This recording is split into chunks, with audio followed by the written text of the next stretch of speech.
Explaining is an incredibly difficult undertaking where a lot of things can go wrong. And in this short little video, I would like to discuss some of those mistakes, the terminology that we use in the social sciences to identify those particular flaws and help you understand in what particular ways those various flaws diminish the validity of the explanations that you generate. Now, explaining in the social sciences is usually a two-step process. In the first step, you theorize. You come up with some explanation, some theory that makes a number of empirical predictions. In the second step, you test. That is, you take those predictions and you try to match them up against some data and some evidence to see to what degree they are empirically supported. And together, the theorizing and the testing tends to produce results and answers and explanations. And in this process, as you will see, in the theorizing stage, very often a number of flaws occur. The theory is deficient, makes a number of mistakes that then in turn undermine the validity of your test results. And so what I'm trying to do in this lecture is walk you through 6 specific theoretical flaws, try to introduce you to the specific terms that we use for each of those flaws, and try to help you understand in which specific ways they tend to what we call bias our explanations or bias our causal inferences. So here, let me give you a quick illustration about the basic structure of an argument. So let's look here first at the bottom. Let's assume that you're interested in explaining why some countries vary in terms of their economic prosperity. So that is your why, your dependent variable, or the consequent that you try to explain. And you observe that countries also vary in terms of their level of educational spending. And so you hypothesize, you come up with a theory that somehow the level of educational spending affects the capacity of a country to compete internationally and therefore generate wealth. So this would be your theory that you develop in a first stage. Then in the second stage, you test it, you collect some data on levels of economic prosperity and the degree of educational spending across a large number of countries, and you see how consistently those two factors, your antecedent and consequent, covary with one another. And then from that covariation, you infer that indeed economic prosperity is explained by educational spending. Okay, so this is your typical argument.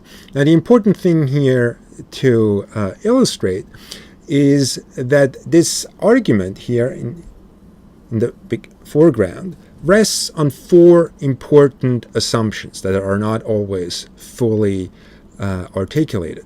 The first assumption is that you can simplify social reality. That is, you can invoke a ceteris paribus parameter that separates the world into foreground factors that are those ones here in the foreground that are predicted by your theory and then tested through your test. And we call these factors also endogenous. That is, they are internal, endogenous to your theory. And then in the background lurking, you have all sorts of other things going on that also might affect your dependent variable. So the first assumption is that you can make this artificial division of social reality into foreground factors or endogenous factors and background factors or exogenous ones. The second assumption is that many of those background factors tend to be fairly identical, and therefore, while they might explain economic prosperity, they don't help us explain the variation across countries in economic prosperity. So let's assume that one of these background factors is the industriousness of different nations. And so in this particular explanation, you assume that this background factor, the industriousness of people, is uniform across all of your cases. This is what ceteris paribus means, is all else being equal. You assume that they're very equal, and to the extent that they're all equal, they do not bias, they do not diminish the validity of your theorized foreground factors.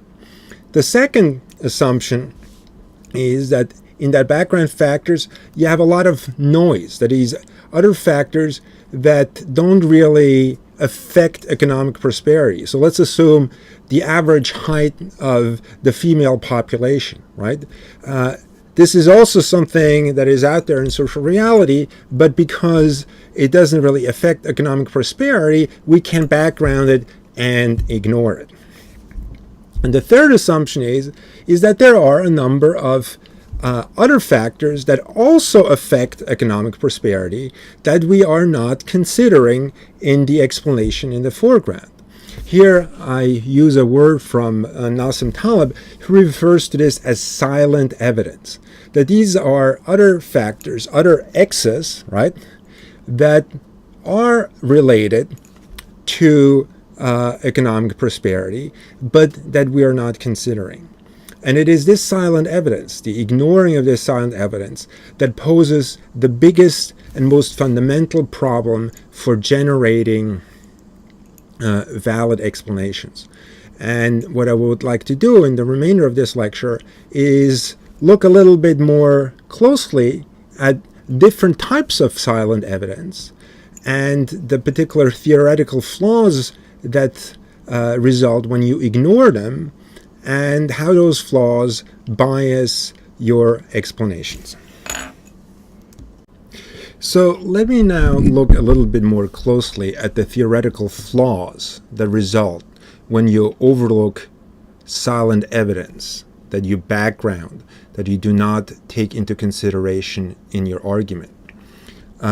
So remember, here I'm discussing these theoretical flaws in general terms, and in the next slide I'm going to illustrate them again with the example from educational spending and prosperity. So this is the original argument, right? This is what in the previous slide was in the foreground, and the silent evidence that was in the background results into 6 different theoretical flaws that are identified by those 6 boxes in light blue.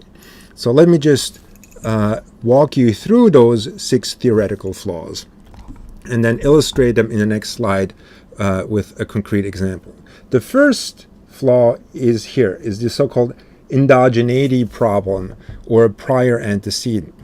What this refers to is that there might be that one silent piece of evidence points you to the fact that the original cause that your theory stipulates is not a first cause, but there is something prior to this cause that causes the X that is a more important explanation of Y than the X generated or stipulated by the theory. And so to the extent that the existing theory, X, does overlook this prior X, we talk about a so-called endogeneity problem, that X is indeed endogenous to something prior, to a prior X. So this is the first theoretical flaw. The second one is referred to as a confounder or a common cause. This might be a silent piece of evidence that has a dual effect on Y. One effect is a direct effect here, that it independently of X influences Y, but it also has an indirect effect in that it influences X, not just Y, but also X, and in influencing X, it becomes part of the original theoretical link stipulated by the theory. So these are referred to as confounders or common causes. The third factors are covariates or omitted variables. Those are in many ways the easiest to understand because they refer to other X's, that is, silent pieces of evidence that directly influence economic prosperity or the outcome that the original theory did not consider. And this is not surprising that in research, in early rounds of research, that there are many other explanatory factors or variables that you just were not aware of, that you did not pay attention to, and that emerge over subsequent research. But until that point where you endogenize them, that is, when you make them part of your theory, they are considered a theoretical flaw and are referred to as covariates or omitted variables. The fourth theoretical flaw is reverse causality. That is, a theory stipulates that X causes Y, but in closer reflection, you actually realize, well, hold on a second, it is Y precedes X, and therefore it is Y that causes X rather than the other way around. We refer to this as reverse causation. A fifth theoretical flaw is something called the boundary condition. Many social science arguments aspire to be general, to explain X's in all circumstances, in all periods of time, in all areas of the world. But very often this does not hold. The 21st century is different from the 19th century. So an explanation for X in the 20th century might not explain the same outcome Y in the 19th century. And so to the extent that explanation does not specify what we call these boundary conditions, that is, limitations in terms of geography or historical context, the original argument becomes biased. And then finally, a sixth theoretical flaw are missing causal mechanisms. As you figure out, the X is linked to Y through intermediate steps. We call those causal mechanisms. And to the extent that we can be more explicit in spelling out those intervening variables or these causal mechanisms, we have greater confidence that X actually causes Y and therefore reduces the bias. Okay, so those are these six theoretical flaws. They will come up over and over again over the semester, and it's very important that we become very familiar with them. So in the next slide, I'll try to give you some concrete examples by going back to our example on educational spending and prosperity. So this is the same diagram as the one that I just used, but this time I added some specific examples to illustrate those theoretical flaws. So let's proceed in the same sequence as we did in the previous slide and start with the endogeneity. Now the original theory, remember, the original theory just involved those two boxes, stipulated that educational spending causes prosperity. Well, one possible scenario would be that educational spending is not actually your first cause.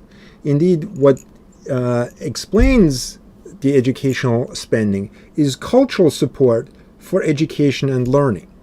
So the argument would be that without this cultural support, it would be politically unfeasible to maintain the high levels of taxation to fund high levels of education. So high levels of education is actually an outcome of cultural factors. It is endogenous to those cultural factors. And so therefore, it's not the spending that explains prosperity, but really it is these prior cultural factors.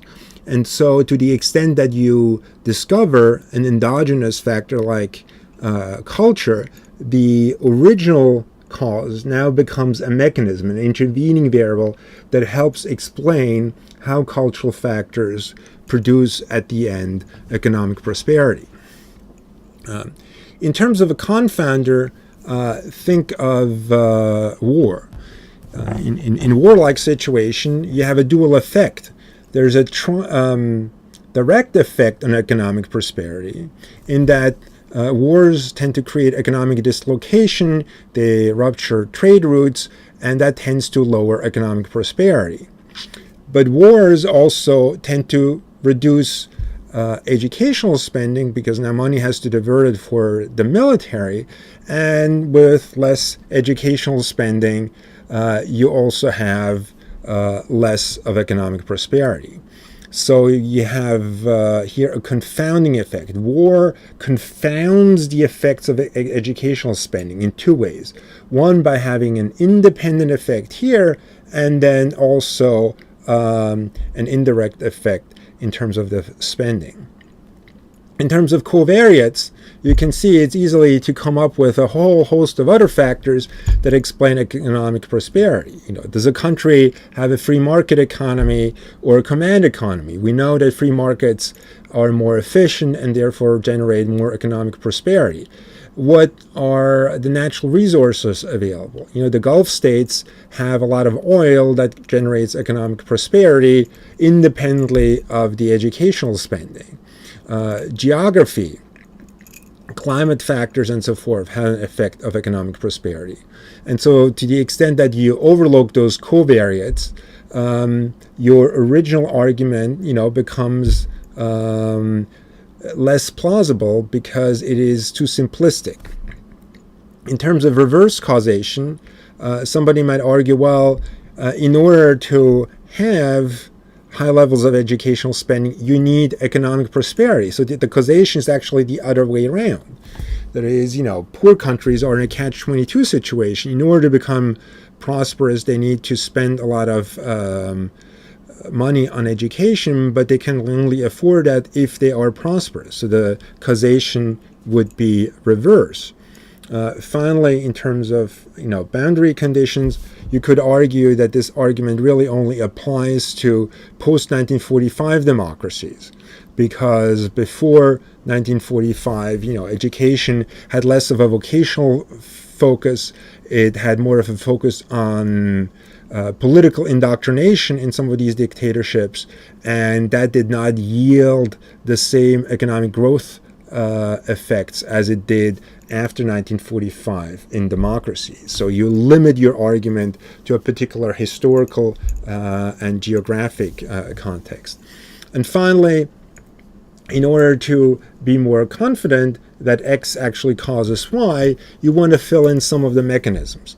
So the one that I suggest here is that if you spend more on education, you tend to generate a more innovative and more productive workforce, and this workforce can generate, is more creative, more efficient in how it works, and that contributes in part to economic prosperity. So I hope that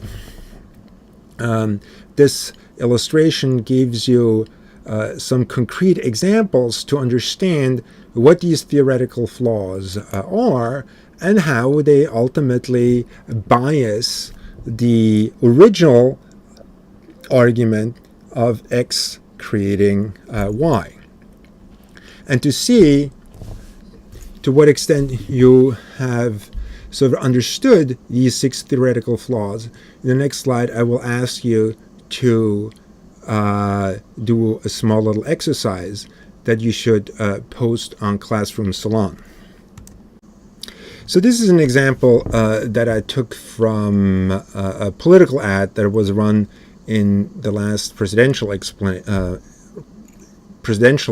election, where a Romney ad claimed that since Obama got elected in 2008, there has been a significant increase in food stamps. And indeed, if you look at the figures for food stamp enrollments, they indeed increased at a far higher rate after Obama's election in 2008 than they had during the previous 2 decades. So the original argument here in the foreground, Romney's theory, so to speak, to explain food stamps in terms of the elections of Obama, is borne out if you look at the actual evidence. Now, what Romney sort of does is he foregrounds these two factors. There's a lot of silent evidence that is backgrounded, and I think you should know enough about our political and economic performance to identify some of these background factors, some of these silent pieces of evidence.